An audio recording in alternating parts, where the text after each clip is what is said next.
Begitu Umar masuk melihat jejak di punggung Rasulullah tuh Pak, nampak betul jejak pelepah kurma itu, menangis Umar.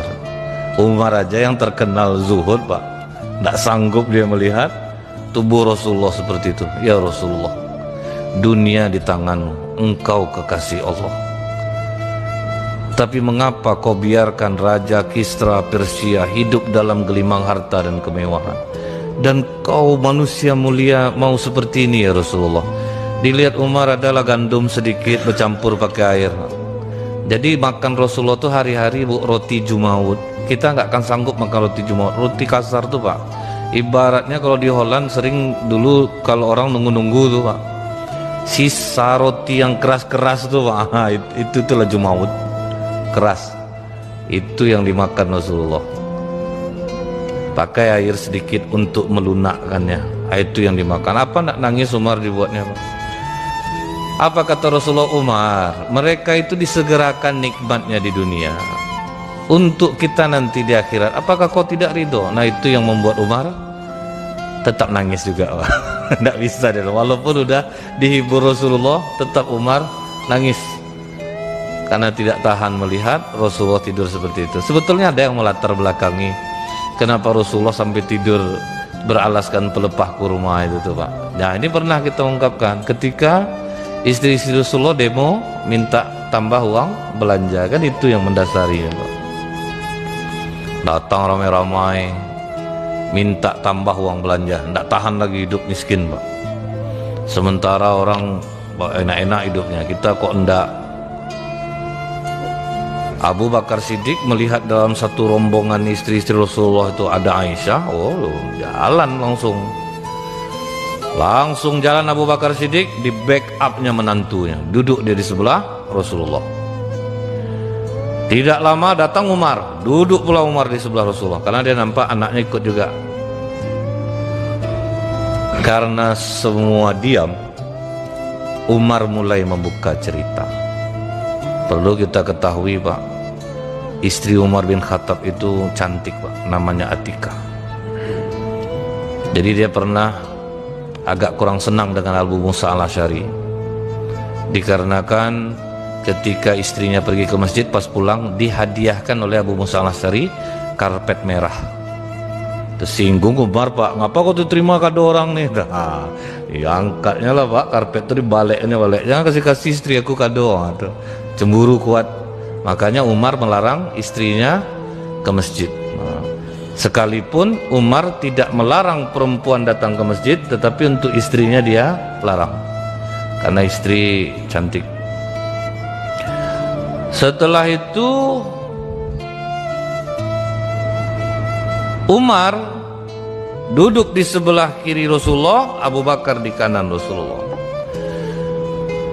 Kata Umar, ya Rasulullah, aku ada masalah. Apa masalah kau Umar? Istri aku tadi pagi minta tambah uang belanja ya Rasulullah. Bingung aku jadinya. Kata Rasulullah, sama masalah kita berarti.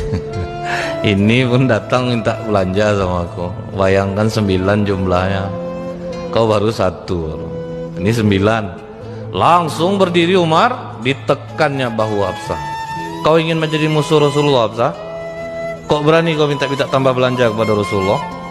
Apakah kalian kira Rasulullah ini orang yang kikir? Kalau dia ada pasti kalian dilebihkan ya. Aku ikut-ikut aja ya, orang ini ngajak-ngajak tadi, jadi nggak enak pula nggak ikut serta, makanya aku ikut. Abu Bakar datang pula marah kepada Aisyah.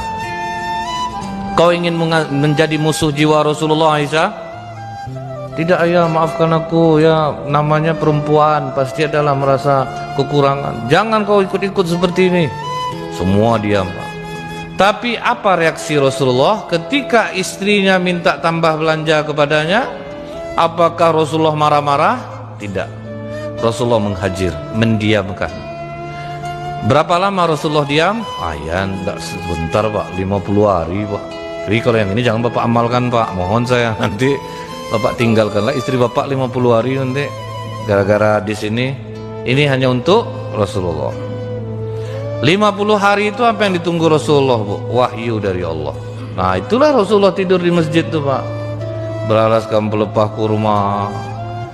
Bolak-balik lah Umar datang ke sana menjenguk. Setelah hari ke-50 turunlah surah Al-Ahzab ayat 28-29. Nah itulah sebabun nuzul turunnya ayat ini. Apa kata Allah? Ya ayuhan nabiyyu qul li azwajika in kuntunna turidnal hayatad dunya wa zinataha fata'alaina umatti'kunna wa usarihkunna sarahan jamila. Hai Nabi, katakan kepada istri-istrimu, jika mereka meminta tambahan belanja dan dunia, perhiasan dunia kepadamu, berikan mereka mut'ah, janjikan kepada mereka dalam waktu tertentu, kemudian berikan kepada mereka. Setelah itu ceraikan mereka dengan cara yang baik. Tegas Allah, ceraikan aja mereka, kasih, tapi kasih dulu nih Pak, kasih yang dia minta, habis itu ceraikan mereka. Kemudian wa in kuntunna turidnallaha wa rasulah wad darul akhirah fa innallaha 'adalil muhsinati minkunna ajran azima. Dan jika kamu menginginkan keridhaan Allah dan Rasulnya dan negeri akhirat, maka sesungguhnya Allah menyediakan pahala yang besar bagi siapa yang berbuat baik di antara kamu. Ini yang kedua nasihat Allah kepada istri-istri Nabi. Kalau kalian ridho, tidak ribut, kalian akan mendapatkan pahala yang besar di akhirat. Nah Rasulullah pertama kali menemui Aisyah. Aisyah, sudah lama kita tidak berjumpa.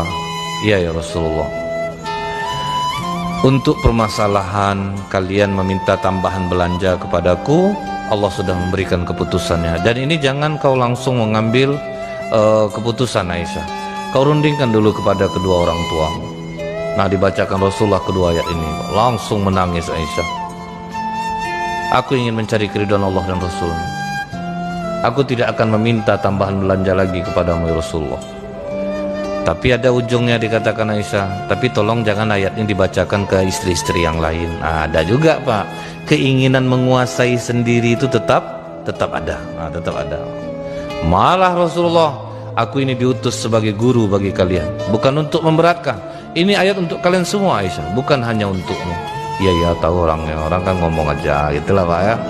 Kalau bisa, kalau enggak ya apa boleh buatlah. Nah, jadi jangan ibu kira istri Rasulullah itu tidak bersaing satu sama lain. Bersaing Pak, tetap ingin kalau bisa dikuasainya sendiri. Ada perasaan itu, itulah sisi manusia. Sisi manusia tetap ada. Nah Rasulullah bacakan ke seluruh istri-istrinya. Akhirnya semua istri mengatakan, kami memilih keridhaan Allah dan Rasulnya. Aku berjanji, kata Zainab, akan aku buat usaha dan setelah itu akan kusedekahkan hasilnya. Akhirnya tidak ada, pokoknya kami mau seperti dirimu ya Rasulullah, kami akan dukung apapun yang kau buat. Nah setelah itu baru Rasulullah berdamai dengan semua istri-istrinya Pak. Pernah istri-istri Rasulullah ini karena melihat alas tidur Rasulullah itu terlalu tipis, maka mereka punya inisiatif. Jadi masing-masing istri sepakat, gini aja, kita lipat kulit itu menjadi 4 lipatan. Tapi jangan tahu Rasulullah, kata kita lipat 4 lipatan biar sedikit empuk lah, supaya Rasulullah nikmat dia beristirahat dan dia tidur itu bisa lebih nyenyak. Maksud istri-istri ini baik, ditebalkannya alas tidur Rasulullah itu. Tapi gelisah Rasulullah Pak, tidur dikasih itu tuh gelisahnya Pak, terlambat bangun. Jadi Rasulullah terlambat bangun ketika istrinya melipat kulit itu menjadi 4 lipatan. Maka Rasulullah memberitahu kepada istri semuanya, gara-gara ulah kalian aku terlambat untuk beribadah, tolong jangan ulangi lagi seperti ini. Akhirnya baliklah sekali lipatannya. Berapa kerasnya itu Pak ya? Tidur setiap malam seperti itu. Yang membuat Rasulullah bersemangat untuk beribadah, karena pasti mata tidak akan nyenyak tidur. Kemudian Pak, ada seorang wanita Ansor, dia berkunjung ke rumah Aisyah. Pas dia melihat alas tidur Rasulullah keras, dirasanya Pak, keras.